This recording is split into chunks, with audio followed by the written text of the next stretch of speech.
В Улан-Удэ открылась выставка «Бурятские сказания на бивне мамонта». Ее автор – народный художник Бурятии Батом Мунко Чимитов.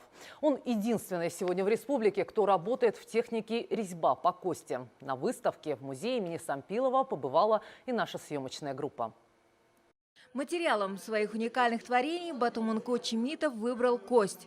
Произошло это еще в 70-х годах во время учебы в художественном училище в Абрамцево Московской области. Увидел такие большие вещи китайские, индийские и японской работы, что изделия из бивня – это такие вещи, шедевры можно сделать. Материал сам подсказывает, какой материал, форма. Скульптура, значит, из мамонта. Если такие декоративные орнаменты, это же простая кость. В 1976 году художник организовал на опытном заводе цех по выпуску художественных изделий и сувениров из кости. Создавал настоящие авторские шедевры. На костяных обкладках ножей были узнаваемые мотивы лотоса. И они были очень интересно трактованы, более обобщенно, более целостно. Вот то, что мы теперь считаем проявлением бурятского стиля.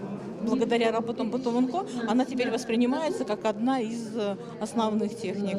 Вдохновляет мастера легенды и сказания в работе Алангоа. Он рассказывает о том, как прародительница монгольского рода показала своим детям, что важно быть сплоченными и едиными. Одну стрелу легко переломить, а сразу 5 трудно.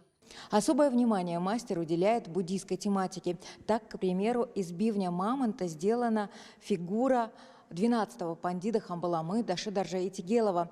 Он в окружении буддийских символов. Каждая деталь выгравирована удивительно тонко и тщательно. Эта работа – дань уважения личности Этигелова. Нетленное тело, весь мир, научный мир интересуется же. Тем более Этигелов же земляк же, арагойский же. Я тахойский. Танки рисуют, дерево вырезают. А из бивня мамонта никто. Я опять же первый.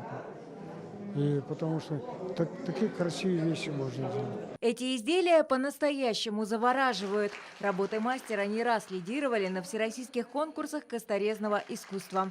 Чимита Дамдинова, Валерий Муратов, Вести Бурятия.